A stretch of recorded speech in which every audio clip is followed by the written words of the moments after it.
Secretariat Group and Administration. Then from there, I break down small, went on sabbatical leave for 4 years before I was elected into the Green Chamber of the National Assembly as a representative of Exam North Eastern Constituency, which I served only one tenure.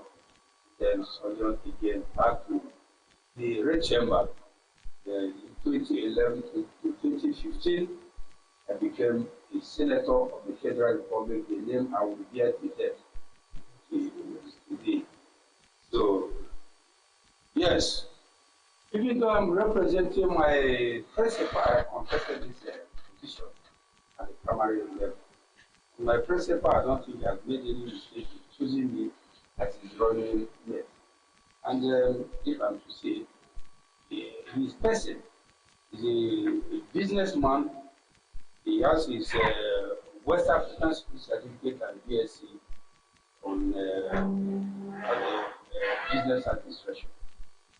This is his the one I can say because this is a private identity of somebody, so I cannot explain everything. All I can tell you about him is that he's a philanthropist, has been in business for the past 20 years, and he has been doing very well with the people of the Boy State. If I'm to move further, I think I'll stop here for the want of time because of my brothers. I can assure you that the issue of governance in the state, we're not learning it. We have learned enough. We want to demonstrate what we have, whether in business, whether in industry, whether in administration. We are. Thank you. Thank you. Thank you, Your Excellency. Thank you. Yes, we've heard from him, distinguished Senator Ikwe. Yes, the next candidate, please, can you stand up and introduce yourself to your audience? Thank you very much, distinguished chairman of the panel, and Abigail. I want to specifically thank you for making this very opportunity possible. As a matter of fact, the media is a very important partner in governance. Without the media, a lot cannot be achieved. So I thank the NTA and the management and all that have come together to make this debate possible. My name is Engineer Wandugu Chukuma Awarego. Engineer Wandugu Chukuma Awarego is from the local government of the state. I am an engineer, a civil engineer that is majored in bridge engineering, bridge construction. And I went as far as studying in Brook Polytechnic as well as the university. And I had my first practice of engineering in Russia, where I joined some very good construction companies that taught me a lot about the practical of civil engineering. That is where I learned a lot about road tunnels and road construction as well as bridge construction. So over here, of age, exactly 53 years old now, going to 54. By the grace of God, I have been in the state as a member of the Executive Council. I worked very closely with the governor 2011 to 2015, and that is His Excellency Chief Martin Wanjomichi. I was there as the Commissioner for Works and Transport. When I was in office, by the grace of God, I was able to assist the state government to build as many as 26 bridges. Because we discovered that Ebonyi State has a peculiar difficulty of the rivers that is crisscrossing all the communities. And there is need to bridge the gap and make us have access from community to community. That is why we intensified action in the area of the bridge building. We did a lot of bridges, a lot of roads. During my tenure also, we were able to handle issue of the highest or the biggest water scheme ever built in the southeast that is supposed to provide 100 million liters of water per day from Ipo in local government. And from there, we're supposed to educate to so many other places. So just to introduce myself, I'm just putting that little bit. I was given only just like 5 minutes, and I know that it may not be enough to say all that we did while in government. But I will not forget to quickly add that I was the first to establish an industry or a factory here in the state, a factory that is to produce pipes, because we discovered that pipes are very important to enable us to reticulate water from that water stream to various parts of the state. And we said instead of engaging in massive importation, because the first one I physically imported 3 vessels, and 3 vessels is not a very small amount of money. So we advised the government that it is good for us to build a pipe production factory, which was approved, and because of time, it wasn't given to any contractor. I was told to handle it, and there was a committee of the executive council, which I was the chairman. So I handled that very project in a space of 9 to 10 months. We were able to commission it, and we were able to produce pipes. Today, I can confidently tell you that Ebonyi State is the only state in the whole federation where we have a pipe production factory, thanks to our government and my engineering experience. So then, the party I'm representing and the party I'm working with, like I'm supposed to introduce both. My party's name is Action Alliance. Action Alliance, if you abbreviate it, is AA. AA is not a new party in Nigeria. As a matter of fact, it is older than the APC when it comes to registration. It is older than the APC as a party. Those who are very good in history and remember that that is the same party that was used in Imo State by my dear friend and brother, His Excellency Chief Gubernatoria, to win the mandate and govern the people. So AA is not a new party, and here in the Ebonyi State, it is standing for election for the first time. However, the party is as prepared as any other party to contest for the election, because we have all the states, all the constituencies are covered, we've gotten all the ward executives, and we have all our representatives up to the polling booth level. And our acronym as a party is when you say Action Alliance, we say let the masses lead. The party is built on the welfare of the masses and welfare of the people. And that is what we are coming to give to the people of the state. A special kind of welfare package that will make people of the state know that there is governance and there is joy and dividends of democracy. Having said this, I would like to say that I have exhausted everybody at my 5 minutes, and I want to request to take a seat while we continue the assignment. Thank you very much. Thank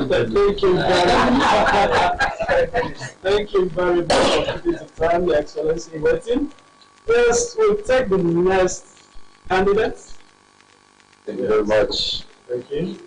My name is Evangelist Ambassador Engineer Dr. Opoke Sunday Andy, the Ambassador of Atlanta University in Nigeria, Ambassador of Teesside University in Nigeria.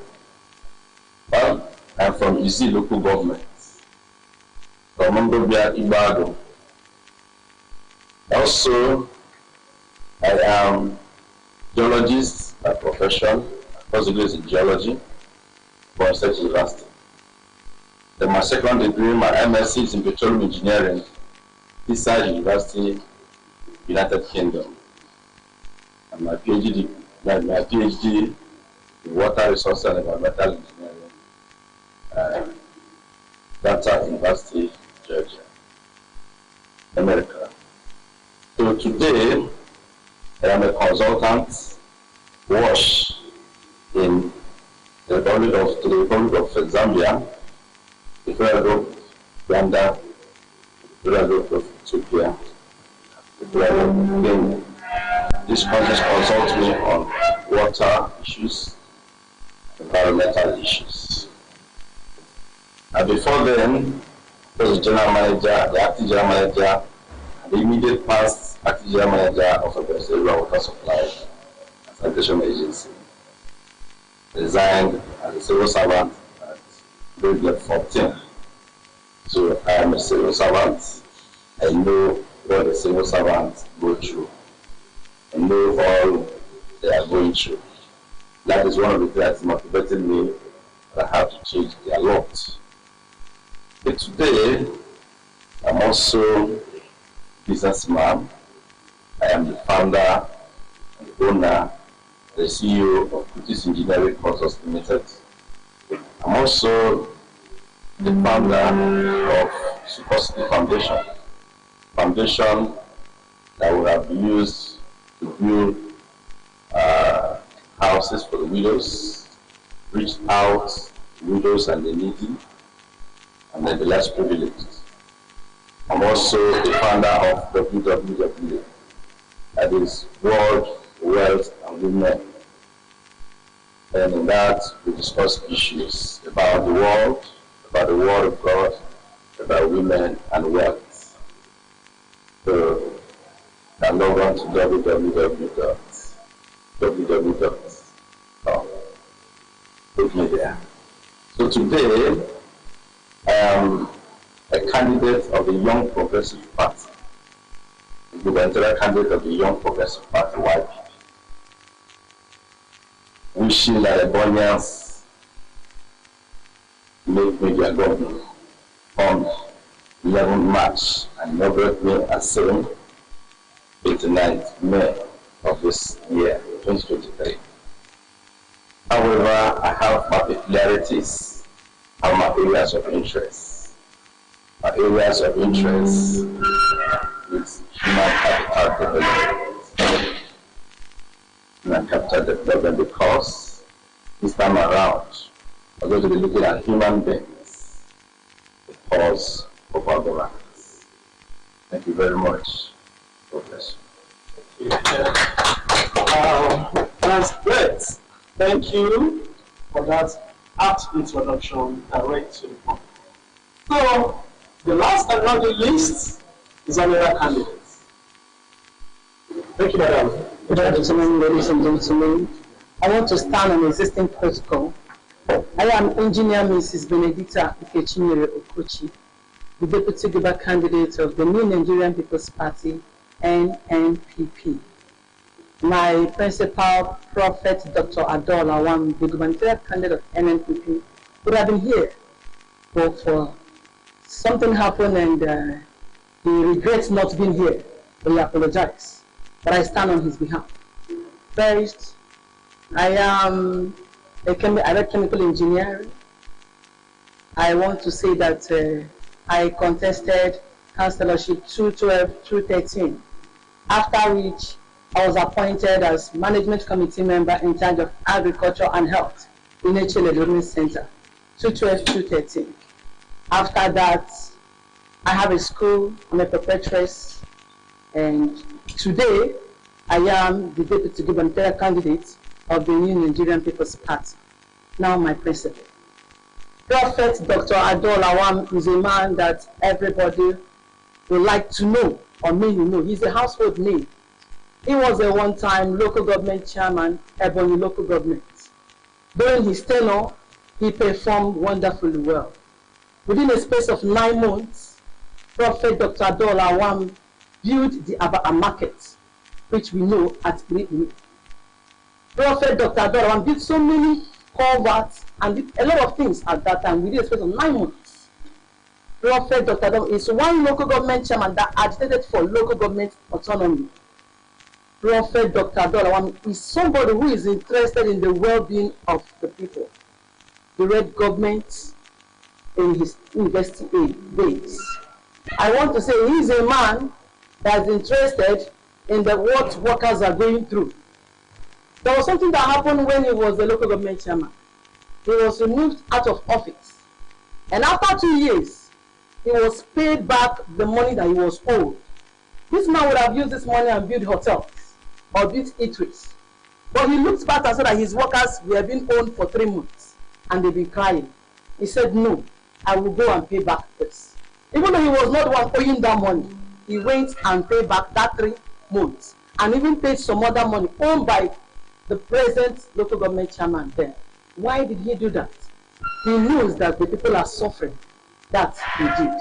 Prophet Dr. Dolawam is interested in the life of the Ebonyans. He has seen the cry people are going through, all the suffering. And he said the Lord told him to come and rescue Ebonyans. And that is why he's in this race. I used to hear him say one thing and I discovered that he is not too interested to become a governor, but he's too desperate to see that Ebonyans are being delivered, are being saved from the suffering they are into. And that is one of the reasons, that is one thing that makes him that he cannot leave this pursuit. Because we want to make sure that every Ebonyan is delivered from the suffering we are into, from the things we are going through. I want to let Ebonyans know, the man, Prophet Dr. Dolawam, I'm standing for today, wants to see your freedom. He wants to make sure that you are freed from all suffering.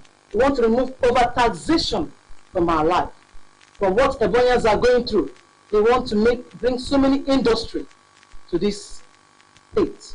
We want to make Ebonyans, the workers, to rejoice. This and many more. Thank you. God bless you. Thank you. Thank you very much. Thank you. I wish there's a bigger audience who could have been clapping for you people. I think you have a wonderful resume. So, in continuation of this debate, I will invite one of the co-panelists to go further on this. All right, Chizike. Thank you for the responses.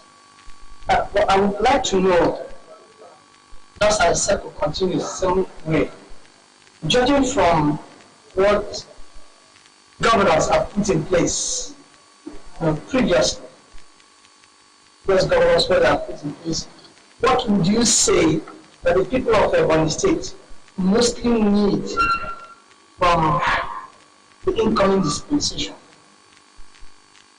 Yes. Thank you very much once again. I still remain Senator Ignoa Goporin, representing my boss, Uma Ifai Uki, the Gubernatoria candidate of People's Democratic Party. Just like I said before, I just want to let you know that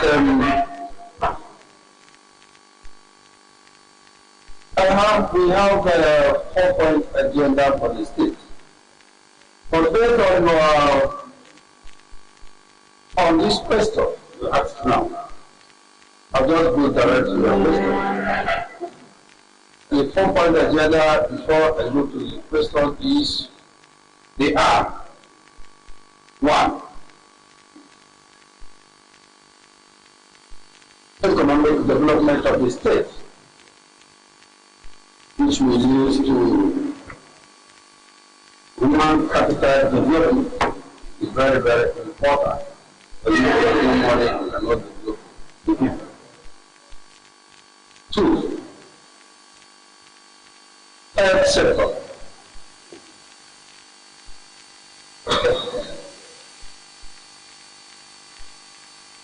3, education.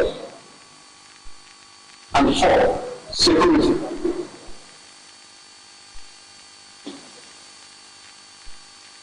Yes, the question. If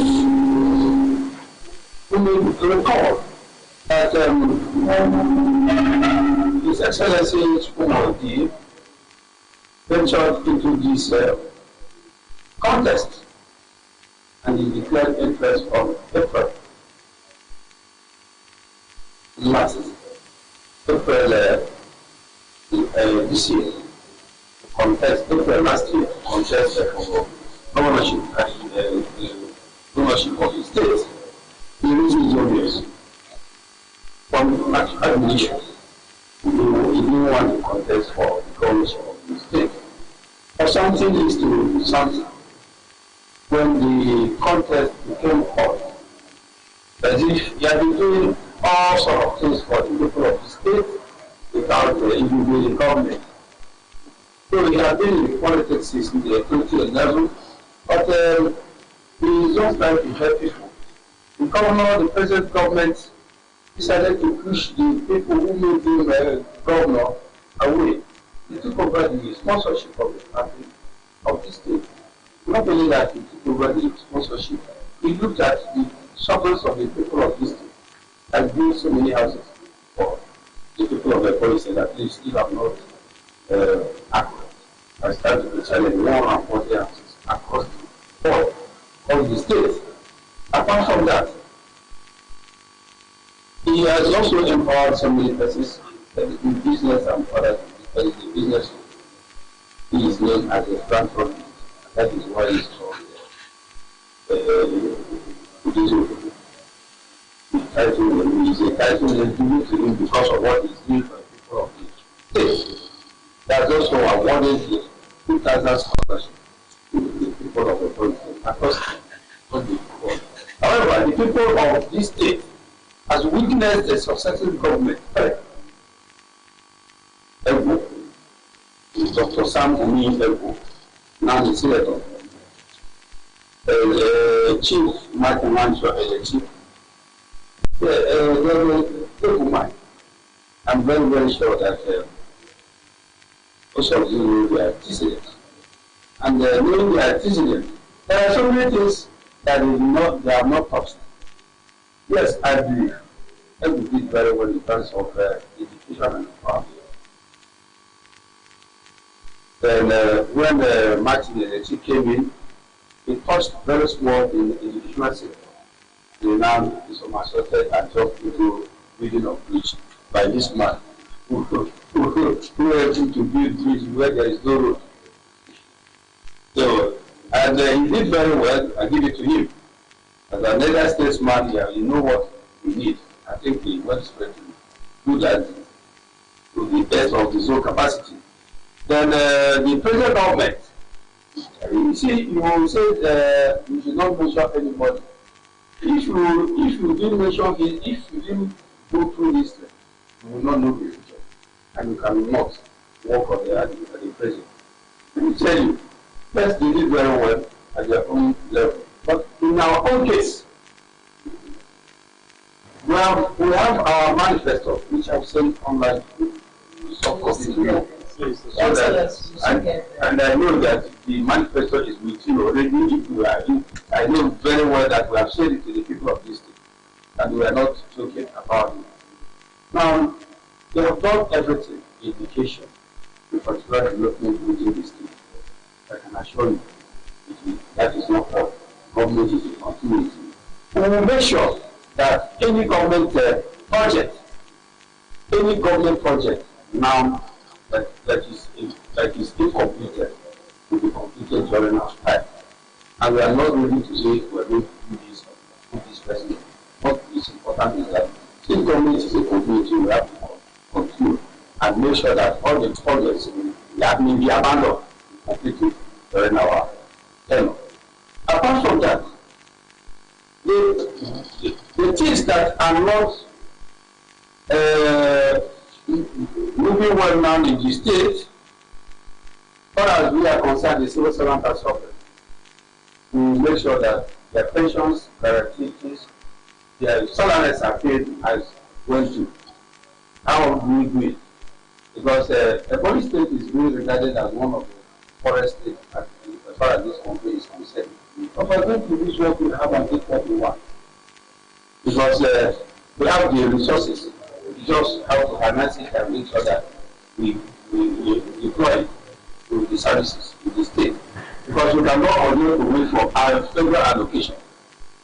We have all the mineral resources that we have to harness and make sure that we pay the salaries as a whole do. And how do we do it? We have to create two months salary upfront to enable us to make sure that even if we are waiting for allocation, if we are short of fund and we are waiting for allocation, or if we are short of revenue, we can now hand it into the salary account and pay. When I was a local government chairman, I did it, and I you all aware that I will not be in this government, and I will not also encourage the payment of salaries on work. And so, as a matter of fact, we must create salaries every month we have to reserve salary for the following month, so that paying worker salaries will not be a problem. Nobody will have salary again. And as a matter of fact, we are going to increase to make sure that we increase the salaries of workers in order to encourage them. Apart from that, if you look at the state, at the capital here, there's roads, even though some of them are getting spoiled. But we will make sure that is why I said we have to maintain what the government has. Thank you. Then apart from that, Thank you. Thank you, sir. Thank you very much. There will still be opportunity for. Yeah, I will. Thank you very much for keeping the time. Yes, Thank you very much. Your question is looking at the three governments that have saddled the village for the Mori states. What is new that we are coming to do? So I'll go straight to that very answer. I will want to thank Abigail when she started making the introduction for all the history of Ebonyi State. As a matter of fact, we have been blessed with very good leaders. The first, the second, the third. I give it to them, they all did very well. The only thing that I believe that we need to now do at this moment is that we need to create wealth for the people of Ebonyi State. Because Ebonyi State, to the best of my knowledge, is the richest in the southeast. The very richest in the southeast. There is no state that God has given what He has given to Ebonyi State as resources. Our government, when we come in, our first agenda is to harvest these very resources and make the wealth available to the people of Ebonyi State. Because while the state is still regarded as the richest state, the people of Ebonyi are the poorest in southeast. And we are supposed to bridge that gap. We are looking at a position where in Ebonyi State during our own time, we should be able to look at our gypsum and our limestone to produce cement. We have no reason to be buying cement from elsewhere. So our limestone and our gypsum should be converted to a very serious cement factory. As I speak, I have been to at least 18 countries in the world, industrial countries. And I have all the contacts, the people who will come and assist the state to do all this. We are also very blessed with granite. There is granite virtually in everywhere. Those granite are not just road construction. As we speak, there is a very big ceramic factory in Kogi State. That ceramic factory is called West African Ceramics. Very big. They are using tiles and marbles. The raw material they are using in that particular factory is from Ebonyi State here. So we will stop that kind of business of sending our raw materials to elsewhere for them to build factories. We build those factories here in the state. We also have lead and zinc and tin. What we need to produce battery is lead and zinc and tin. And all we are going to do is add a little leaching that we can get from maybe some other states. And we establish here a battery producing factory. The reason why I want to do that battery is that in Nigeria today, there is no state. There is no part of Nigeria where they are producing battery. And battery is a very essential part of living. Everybody needs battery. Vehicles, solar system, tractors, machines, even watches and phones. So battery is a big business. I want to do it. The past government also have not looked into our plate number. When you look at the plate number, what you see there is Ebonyi State, salt of the nation. We should produce this salt and give to the nation, because Ebonyi is blessed with salt deposits in various places. I won't have all the time to start telling you where they are.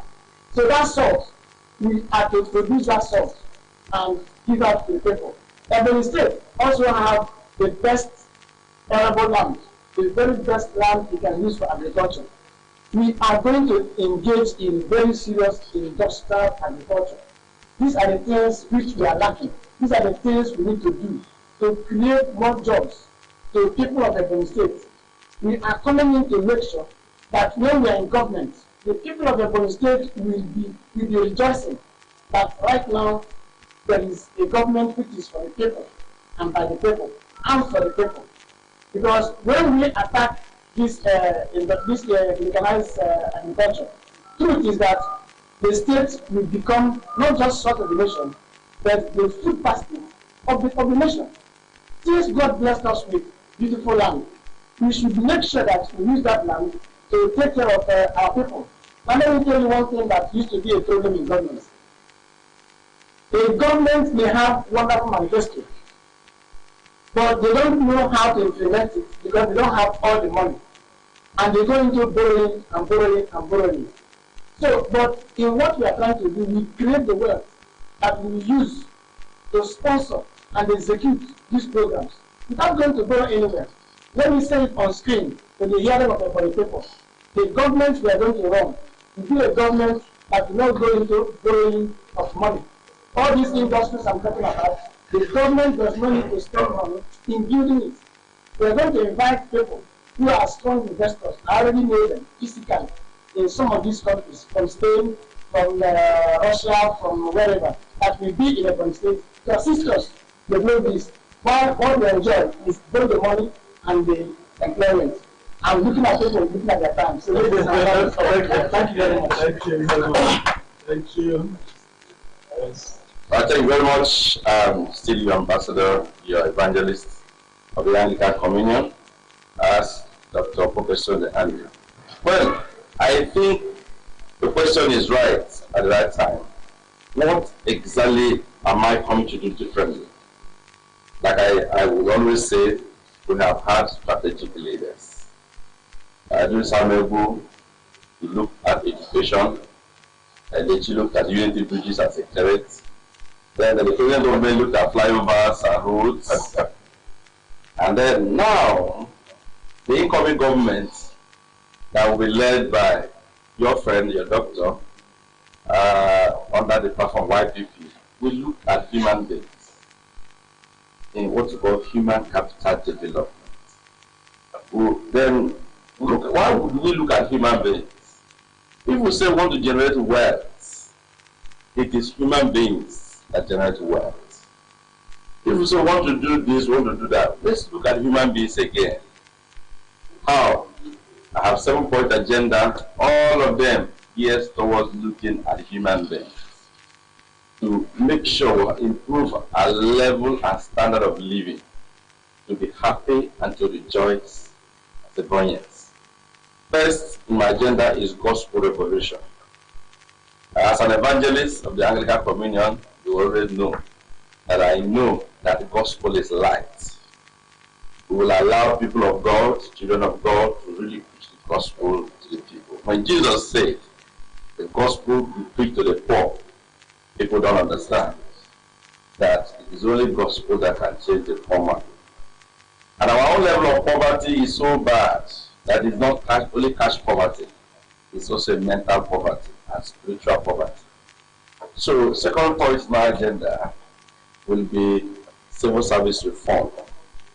Civil service reform, looking at our civil service. Like I said, I resigned not up to 2 years now to contest for this position because of the kind of intimidation, the kind of injustice, the kind of deprivations, the kind of injustice meted on civil servants, which I used to be one. So I am coming to show that civil servants can actually enjoy their life by reforming that system. Because I've lived in a system that is functional, that is working, and I know what it takes. So for our civil servants, it's time for them to be glad. It's time for them to be happy. Because one of their own is actually coming on board. What am I going to do differently? I will start by building what's called job center. I want to let us know that the government has claimed they have lacked capacity to employ everyone. But I want to also adjust that government has not lacked capacity to manage everyone. When I build job center, what will the job center do? The job center, the work of the job center is to make sure that everyone who is a Ghanaian, as long as you are a graduate, as long as you are a technician, as long as you are an artisan, whatever thing you do will have your data, will manage you. It's not a system where people are employed and others remain in the street causing problems.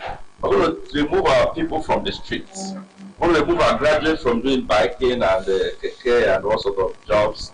That it's not that they don't do, but as a graduate, after the essence of going to university is for it to be a solution, academic solution to people. After going to university, you just come and start doing menial jobs. That will take out, make sure we take back our graduates to be so meaningful and productive. We are also going to make sure that the civil servant actually benefits, because in what I call rule of engagement for civil servants are not being observed. I want to also say that Ebonians their rights have been violated when it comes to employment since the creation of the state. I want to trace it down from Samuel time. He actually did his best, but while he was leaving government, he employed massively. And then for Lechi to inherit, Lechi came in and removed those people. And then when Lechi was leaving government, he employed massively for David Maya to inherit. When David Maya came in, he removed those people. It means, as it is right now, the young Ebonians who don't have anybody have not accessed job without having anybody. So in our time, we're going to start with employment, we're going to engage the people, and with rule of engagement. What do I call it? I am employing you to be productive, but I will create an environment and I will give you schedule of duties. Thank you, sir. Time up. Thank you very much. Thank you very much. Thank you. Continue. Thank you, standing the Deputy Governor candidate of New Nigerian People's Party, Engineer Mrs. Benedita Okochi. The question is this: what is it that we see outside from what the present government has done that prompts us to contest for this election? I'm coming from the grassroots. I live right in the village. What I see people suffer that made me and my principal to contest for this election: one, peace. In the village there, a lot of boundary adjustments, problem here and there. You see the youth fighting here and there. What I know in those days, whenever there is boundary adjustment problem, the government will send troops of the policemen, the security to come and separate the fight. But these days, it is no longer that way. You see the government encouraging the two parties to continue to fight. It happened in my place. Instead of settling it, what you see them supplying these people gun, so say, go ahead and fight. And when they've got the best fighter, you give the person appointment. Please, our government is going to stop that. In a case where we have fighting here and there, because of boundary adjustments, because of the presence of God in our life, we want peace in Ebonyi. And that peace will reign in Jesus' name. Secondly, human capital. Please, our people are suffering seriously. The flyovers are wonderful. The road and bridges everywhere, the airports are wonderful. But this time around, look at my sister-in-law. She had kids and they're wonderful schools. But because of inflation in this country, she has brought them out from the schools where they are. Now they're in public school where they learn nothing. Of course, you have seen the standard of education in our states today. It is not helpful. The children go to school, and at the end of primary school level, a child cannot write his or her name. And when I look at it, I cry for these children. I know those days in my primary too, I can write a letter. But a child in JS1 cannot write his name, spell his or her name very well. It's alarming. That aspect, I have very, very great interest in there. Once as Professor for Education, I have interest there. And I say we are going to affect it. Whatever it will take us to raise the standard of education in this state is our interest. It's appealing, it's alarming these days, and we cry every day. Those who are not rich enough to attend the bigger schools, the private schools, their children are whiling away. Is either they are mechanic or that. Please, we want to come to the poor and make the public school viable and put good teachers and make sure we monitor it and make sure that the best of it all is given to those children. 3, I want to talk about structurally. In the state here, it's wonderful. I think because of our rally, went some rural area where if you see what those people are suffering, you will pity them. You produce, you farm, and you get the farm produce. To bring it to the state is a problem. Which road do you pass through? There are some places that need to be touched. Our government is consigned to those places to help our women over there to come up and to be able to feed their children. Fourthly, the youths. Our youths today are suffering. Look at the youths. One of the things my principal did when he was the local government chairman was sports. He used sports to raise the standard of living for the youths. At that time, there were no people stealing. You hardly find boys at night going to break doors here and there. No, it is not done. He engaged them in sports. After playing a football or the other, he pays you at the end. If you remember that after playing football, you'll be paid. When you get home, you'll be tired and you want to sleep, to come back the next day to receive that little token as motivation. Since after he left the government, that football club is as dead as ever. To the youth, it's coming back again. I say congratulations. There are other sports, the race, the female football. I remember those days in my secondary school. I played football, I didn't enjoy it. Each time my mind gets to it, I say, I wish I have opportunity to bring girls. The girls try to play this ball again and to teach them that it is sweet and it is nice. This and so many others is what is prompting us to come and make a change in this place. Thank you, God bless. Thank you. Thank you. Wow, it has been an awesome moment. I want to let our viewers out there know. If you're just tuning in, remember this is the for NTA Abakaliki, the governorship debate coming live from NTA here. Please, if you would like to join our online community, remember to click NTA Abakaliki because this program is being streamed live on our Facebook handle. Any comments you have, please, we would like you to drop it there. Any question for all these gubernatorial candidates that are here, we would like you to drop all those questions and comments there. We will see it after this event. So we have our people there seeing all your comments you're sending to us. Remember, if you're not on Facebook, click /NTA Abakaliki. That is our Facebook handle. Please continue to join us because the program is still moving on. Thank you. Over to you, friends. Thank you, Abigail. So we continue with our gubernatorial candidate. So I invite the third panelists for their question. Thank you. You're welcome, Your Excellencies. I'm taking these questions and from what you have told us so far, it's just like a follow-up on this, what you have told us. I'll start with the Senator PDP Deputy Governor aspirants. How do you intend, candidate, how do you intend to achieve, some of the things you have already highlighted? You said you have a four-point agenda, and while you stated health, economy, education, and security.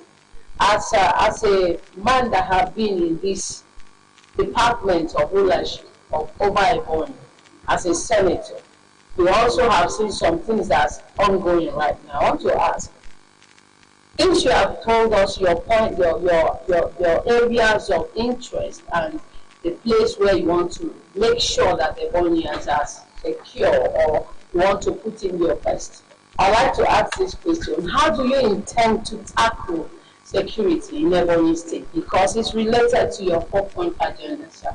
Thank you. Thank you very much. First of all, let me thank you for that question. Very serious and important question. You see, let me just go straight to the security you asked about.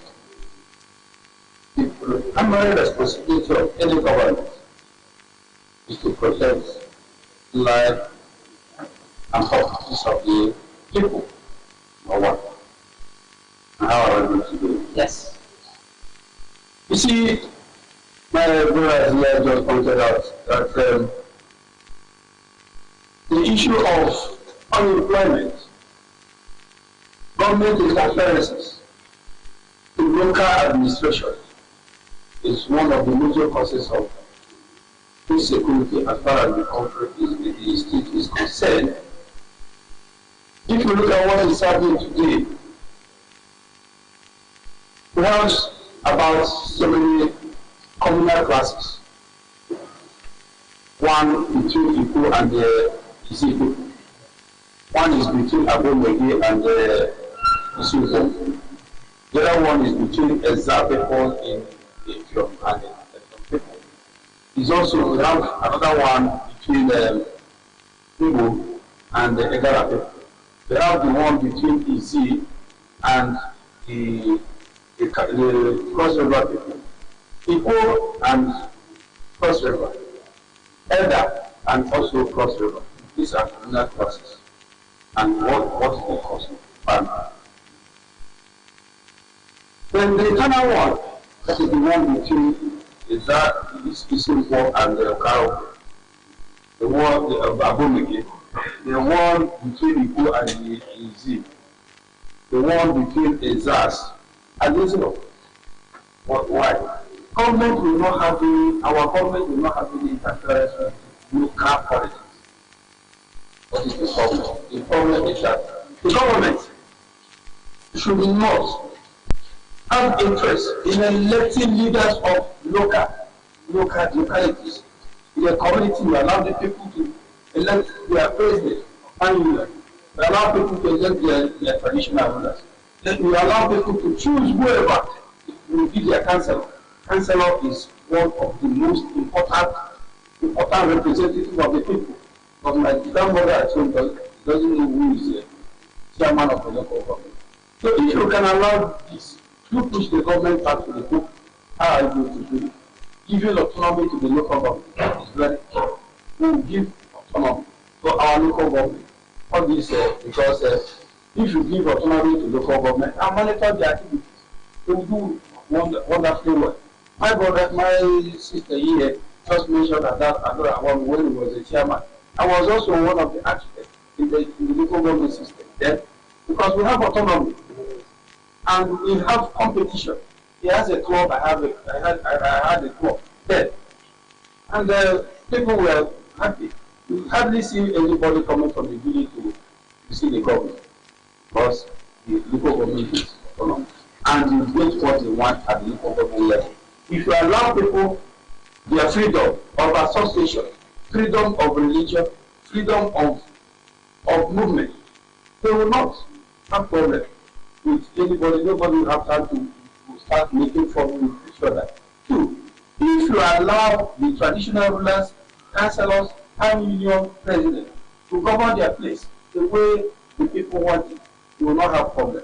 We are going to make sure that local government will monitor the activities of every community so that they will not have problem. That will not make them to interfere with the administration of the local communities. Because as I am today, I was once a councillor. But I tell you that when I was a councillor that I don't know who is bad in my community, I think I'm lying. Any traditional ruler who say they don't know that this man is a very bad person or a good person in his community, I think the person is lying. So the government should go back to the people. And if the government go back to the people, the security will be there's security in every community. But once you start interfering with the leadership, you may pick a criminal who is coming close to you, some of the sacrifice, and then you make him the chairman of the local government. At the end of the day, you will come back and help the people. So, electing local government chairman, councillors, town union president, or traditional ruler will be left for the people to do that. Our own is to fund it. Thank you very much. Thank you, Your Excellency. I'll be calling on the Alliance, Action Alliance, please pardon me. Your Excellency, I'd like to take your question on, how you intend to, because when I was listening to you, I heard you said about how to industrialize Ebonyi State. And being an Ebonyian is one of my, my earnest desire. Because I know, like you stated, that the land is full of wealth, but the people are sitting in wealth and they are extremely poor. Now that you have talked about that, I want to know how you intend to achieve this industrialization, given the fact that you're just going to have 4 years to do this. Thank you. Thank you very much. As a matter of fact, I am saying something that I have already started doing as a commissioner for works. I was able to build a pipe production factory, which maybe I don't know if it's still working now or it's no more working. I will start people from that particular fire production factory to see what is going on there. So what I want to do is that it is not a rocket science. I am an engineer, and I'm aware. Yes. It's not a rocket science. I'm an engineer. I'm aware of the fact that all you need to produce or to build an industry is the resources, the raw materials, and the technology. So I am aware of the fact that there are various resources, natural resources that the state has. We are going to engage experts from within and outside the country who are very good in each particular direction. We are aware that there are people who are very good in cement factory building. We are going to engage them to come and partner with the state. We are going to engage those who are going to be involved in the mining of this very limestone and gypsum, because industrialization requires both mining and the construction aspect of it. In Ebonyi State here, I can tell you categorically that more than 40 trailers of lead is being moved out of this state every week. That is an economic sabotage.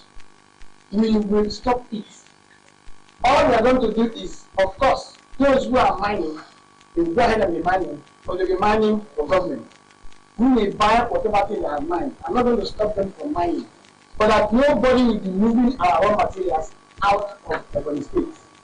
That is it. So we will invite people who are very good in battery production. As I speak, sincerely speaking, I have spoken to people from Spain and from Poland who are very good in battery production. They will come here and set up this factory.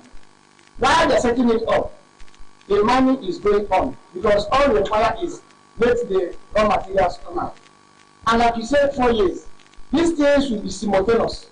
It doesn't mean that I myself, engineer one day, will be the one building this factory, and I will building this one, I'm building this one.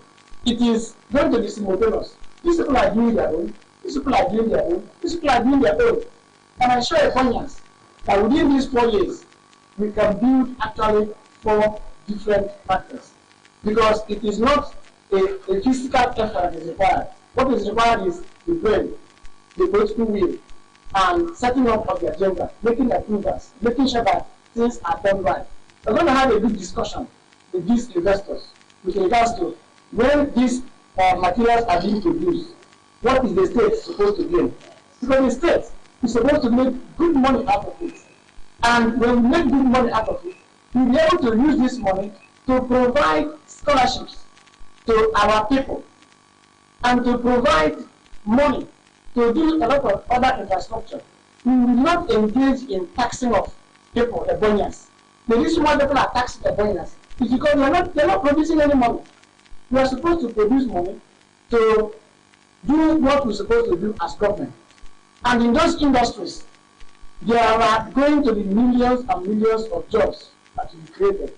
So these are major reasons why we want to industrialize the state. It is something I have serious passion for, and something that I know I have capacity to do, and I have started doing already.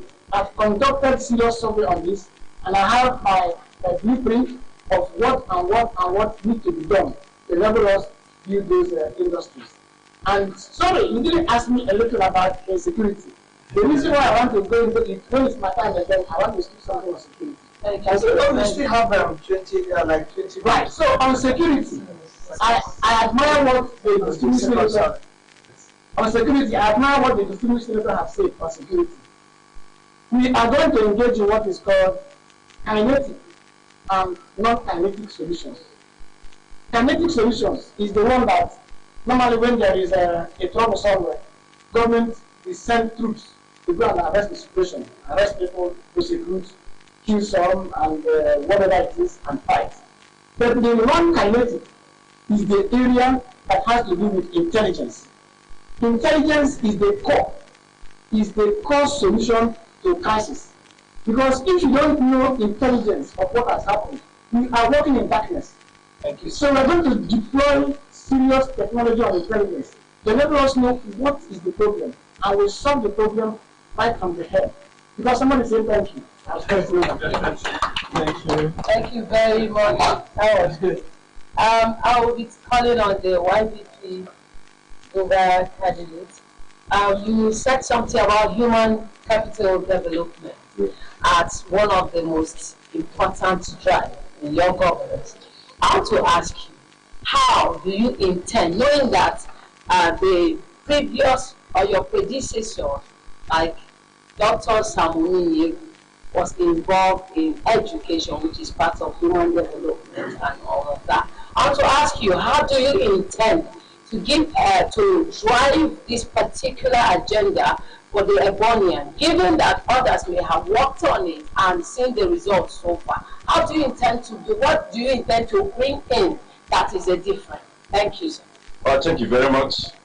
You said some did parts, that's educational parts. Educational part is just a fractional part of human capital development. We need to look at the definition: human capital and then its development. Human beings can become like a capital. And then, but the only thing is that capital, we have different kind of capital. I have legal capital and the current capital and all sort of capital. So now, human capital is looking at our intelligence, looking at our potentials, looking at our abilities, looking at what we have as humans that God has blessed us with, and harness it to become resources. Take for instance, even God Himself looked at us and designed the way that poverty has become a choice. If you look at yourself, for instance, you see every part of you is wealth. Every part of you can generate money and can put food on the table for your family. Talk of your hands. When it is well developed, you can put food on the table. Your legs, your mouth, your brain, every aspect of you. So we are looking at you as a human and developing an aspect of you that you wish to use as a way of surviving, as a way of improving your standard of living. For instance, in England, for instance, they have different parks. If you want to develop your hands, hand basketball, boxing, every kind of hand, the games, you can go there and develop your hands. And then you'll be connected to the world, where the world will be watching you. And then somebody can say, wow, we need this kind of potentials. And then, how do footballers make it? People use their legs to put food on the table. And I want to tell you that the highest paid worker is that worker that works with his or her body. That's the highest paid worker. So we're going to develop Ebonians for Ebonyi states. And then we're going to make sure that aspect, if it is brain, that's for academics, for those who want to use their brain to feed, to develop it, to transfer, we can engage you. I'm going to create what I call Ebonyi State Tech Hub.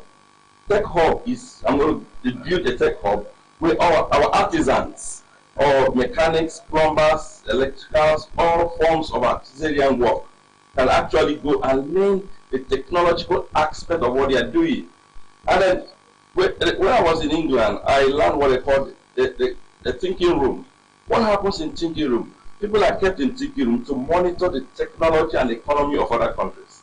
And then what am I going to do differently? Because I'm looking at you to develop you, your hands, your legs, your brain, every aspect of it to generate wealth. Because when we develop you let's look at employment. You let's look at crisis. In fact, security, this insecurity state will just die. Everything about this security will die. But when you have developed yourself, you have become an asset.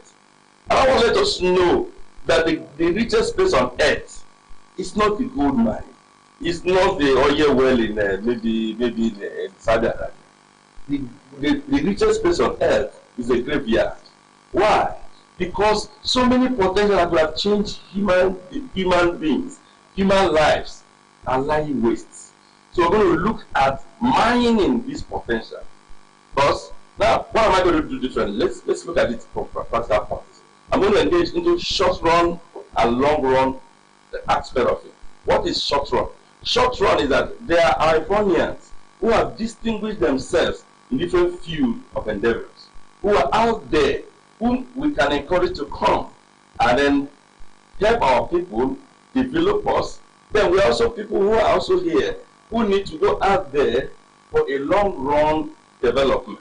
So, like I said, as immediately I'm inaugurated as the governor of Ebonyi State, I'm going to 50% of the youth will be transferred to different parts of the world.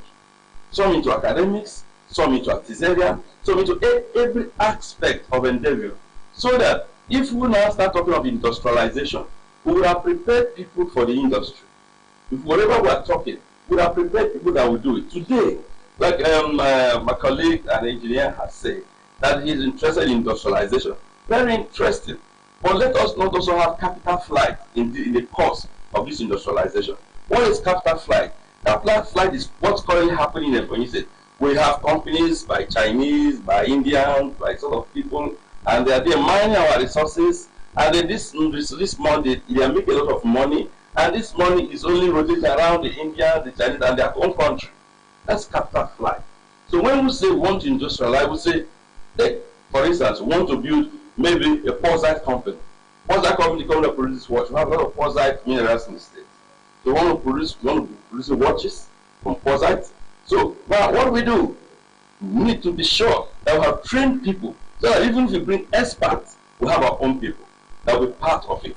Today, First Patriot, Royal Salt, and some other companies that are here, they make a lot of money, but this money rotates around them. And we don't even have our own people there. The people who have the Armenian workers, drivers, people, cleaners, and also. That's not the kind of factory on the soil we want to talk about. We want to prepare Bonyans for industrialization. We want to prepare Bonyans to be able to be self-reliant and to be self-dependent. Thank you very much. Thank you. Thank you very much. Yes, and we are taking the next candidate, NNDP. Thank you, Ma. Thank you for being here. I want to take you on one of this agenda you stated concerning what you and your principal intend to do when given the mantle of governorship in Ebonyi State. You said something, I'm taking it home because I'm a mother and you are a woman and I'm a woman. So I'm looking at you talking about your sister-in-law and the children now being in public schools. Okay, so I'm also an academician. So I'm asking this question. You have just stated to us that they left the schools which was a private school to a public school, and their academic performances obviously have been affected. And when you come on board, you intend to do things differently by employing better teachers. I want to ask you this question. Considering the fact that these teachers that are there now that are Ebonians, what do you intend to do with these already employed teachers so that you can actually build a better Ebonyi State, considering that these people have already put in time and energy? Let's hear from you. Thank you, Ebonians. Because of time, I didn't explain that very well. When I mentioned my sister-in-law whose children are out of public school to private school to public school, that's what I wanted to explain, but because of want of time, I cut it off. Not that the teachers are not well trained. No. Teachers in public school are well trained. But the problem is this: they are no longer teaching. I went to the school, I made inquiries. Ma, sir, what is happening? Some of them will tell you that the salary is very little and cannot take care of their children. And so they have to go and farm or do one business or the other before coming to school in the morning. Sometimes they come to school 7 o'clock, write their name, go back to the farm, to come back around 11 and do a little teaching and go back home. Because they have to farm to eat, and then the little token they get at the end of the month to feed the family. What is it that I have differently to change that environment? And that's where you're going to. Thank you. I want to let us know that the inflation in this country is too much, that I have so much feeling for them. My principal, if you have listened to us every Tuesday and Friday on Unity FM, is always live on that radio. And we have spoken much on this issue. In fact, he emphatically said that it's going to take the 30,000 naira minimum wage to 50,000 naira. The next question is, how will you make this money, knowing fully well that Ebonyi is indebted? That may be your question. I'll be giving time, I will explain that. Thank you. If you ask me on how to explain that, we know that our budget, our money, we're already indebted because of one thing or the other the past government is doing. But he told us, when he was at the local government level, he doesn't wait for allocation to pay his workers. Before the allocation, the revenue he generates within the local government is enough for him to pay his workers. May I let you know, if God open your eyes in that office, there are little things that comes into the state that is enough to take care of our workers. But because of you think of yourself, your selfish interest, you want to be well fed, you want to be well balanced first before looking at others, forgetting that God is watching. What are we saying here? There are other things. He has been a miner for 30-something years. He's not going to bring so many industries, and you will ask, how will these industries make money on that? So 4 years. But instead, he has been in discussion with them. He has been in talking times with them. But his presence as a governor will now give them a helping hand to come in and start working. With the little we are getting from them can help Ebonians to live well. I want to tell you that it bothers me every day and night on how our civil servants feed their children and train their children.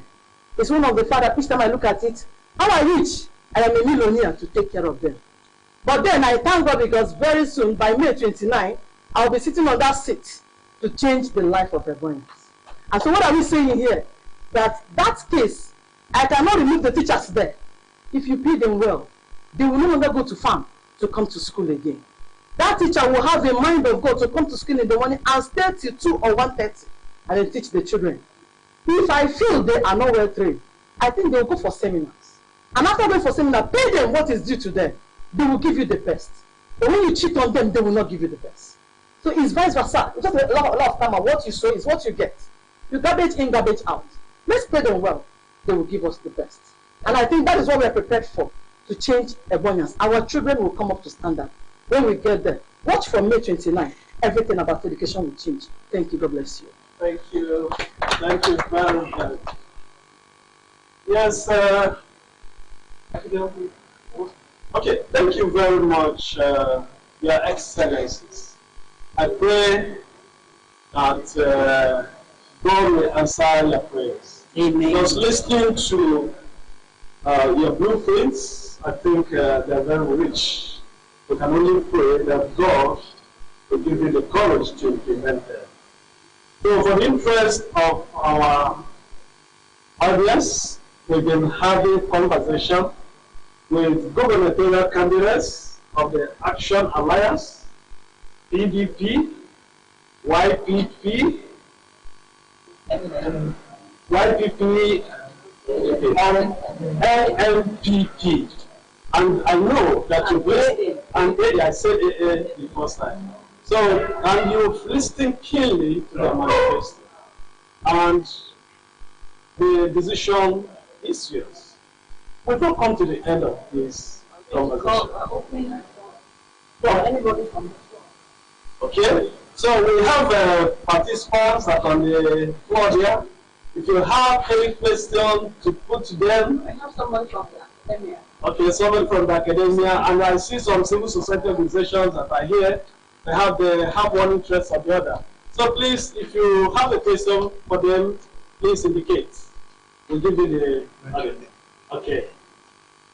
You can talk from there, sir. You can go ahead, sir. Let's listen to you. Yeah, it's my pleasure to be here. The candidates have actually demonstrated a high degree of competence. Actually, the state has achieved what I may call the spiritual transformation of the infrastructure of the state.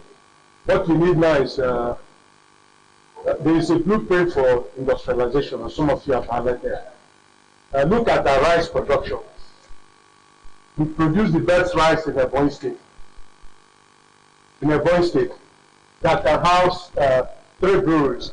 I invite your attention to Amakush, St. Louis, that produces Budweiser and Bud Light. The substantial raw material is rice. So Ebonyi has good land to produce rice at least 3 times a year. So we can produce the rice we eat and the one we use for production of beer and other minerals. So how do you intend to use this vis-a-vis creating jobs? Now, each government talk about cement production. I remember when my friend Raja Kuraja came 10 years ago, there was a boss given to him about Bonny State cement factory. And that cement factory has not gotten into production for the last 15 years. How do you intend to use these resources to, at least this state can have, say, like 10 cement factories that will create millions of jobs? Now, I know it is exclusive right of the federal government to explore oil. Yes. We can, yeah, we can go into refining of crude oil. Now, if the functional revenue is income and demand, most of the oil that the crude oil we export to America, to Britain, can be refined here in Nigeria. We just need to use pipe to draw crude oil from the Bonny State and start producing refined crude. The NNPC filling station is closed. Most filling stations are closed because we depend on refined crude from abroad. And a nation that has to depend on refined crude from abroad can be brought to its knees in a twinkle of an eye. And to a large extent, we've been brought to our knees. The economy has been brought to its knees.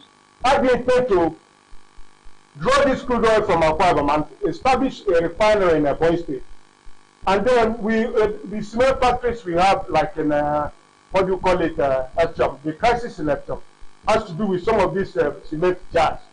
How do we intend to use these resources to create jobs exponentially, not just on paper? To do it as soon as you resume office. Thank you. Thank you very much. We can take the questions and then any of them can attend to it. But there is something, because we have a lot of comments on our Facebook handle.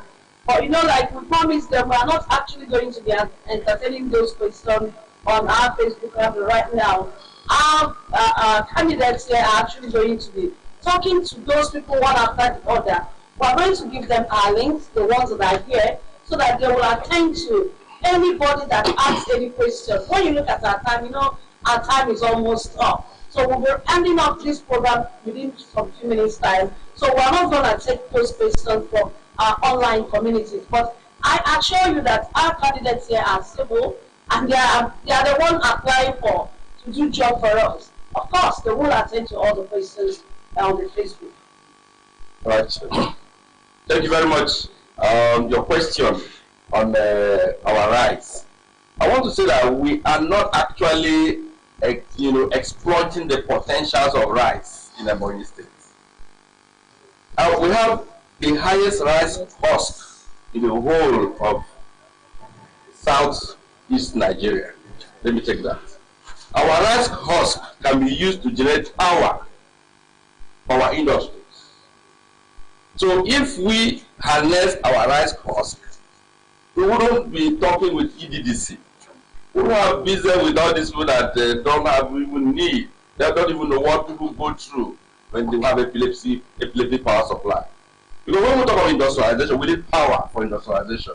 So we already have on ground what we can use to generate the power, which is our rice husk. So also the beer we drink, that the beer can be produced from rice. So rice, we can actually establish a beer, a Ebonyi beer. And it will go, because we have the right, we have the raw materials. We also did our rice has the potential to feed the nation if we actually get into massive production of this rice, because we have all it takes. Now let's look at what you talked about Thank you very much. Thank you very much. Thank you very much. Thank you. Please, can I say something about rice? Please go ahead. Just 1 minute. Just in 1 minute, I want to say something. It might interest you to know that before, Ebonyi State produced the highest rice. And rice sells very cheap in Ebonyi State. But today in Ebonyi State, our rice sells very high in Ebonyi State. Why? Don't we think about it? The fertilizers will supply to those in the rural area. It's kind of they sell them. They don't give to those women farming. How do we help them? The facilities, the herbicide we give to them, it doesn't reach to those women. They end up even sell across the states. Our women doesn't touch it. And so when they farm this rice with a very high cost, they don't get much. If we supply them with that fertilizer and that herbicide, they get it in a very large quantity, they will farm very well. But I know in our government, it will no longer be business as before. Give to local government, give to its aides, and they sell it. No. We will have people to monitor and make sure it gets to the grassroots. Make these women who are into farming at the will get it and they will farm. Thank you very much. You see, the issue of refinery. You see, when I was addressing you at the initial stage, I told you that we have a lot of mineral resources deposits as far as the state is concerned. It's a way of making sure that we find where these deposits are, and then we make sure that we call experts, not we bring it by ourselves. We call experts, people who are ready to invest in this state for us to make sure that the issue of refinery is established in the policy.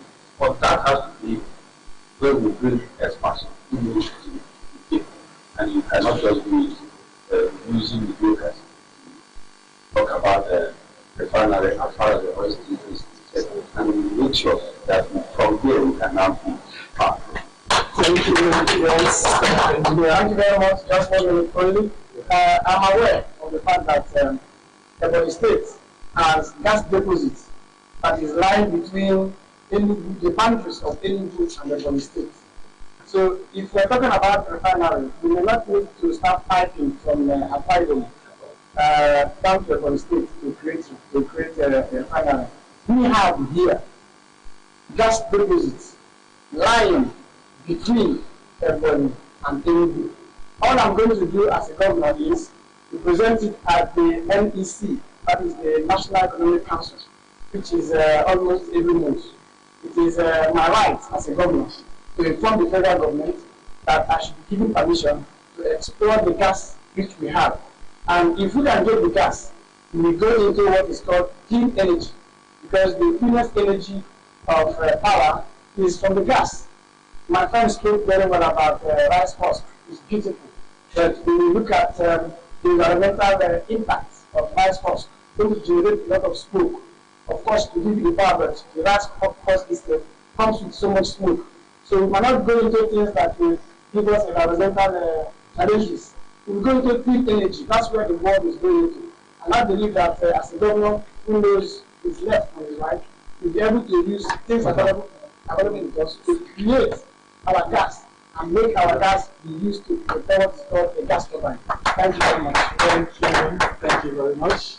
Again? Well, I don't know, and further, have you exhausted your questions? Because of time, sister, or you go ahead now. You can come out of the box so the camera will put you. You can stand there, sister. Face the camera. This one. Which of them? And let him face right. My question is about water. I've not really heard anything about water. I know that water is a very important, that water is very important in this state, because when we are moving around, we see children going to fetch water, and then we depend on borehole where it is functional. And in some places, we depend on water that we buy. Please, what can you do for us to provide water for us? 1 minute. Thank you very much. I'm a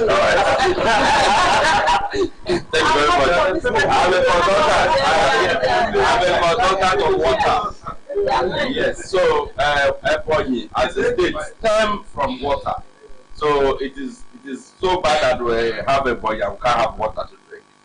And in my government, the government has put in a lot of resources, facilities, but they lack the manpower, the political will to manage. We have the Zero Water Scheme, we have the Juju Water Scheme, we have the Free Water Scheme, we have so many water schemes, but they lack the political will and the manpower. And because I am a consultant, I'm an expert. In fact, today, what I did in Zambia, I created what's called water kiosk. So that while you are waiting for a bus, you can have your card, water card, slot in your water card and access water. So you are not supposed to go more than 1 kilometer to access water. Water is so important. In fact, water is second to oxygen when we talk of life.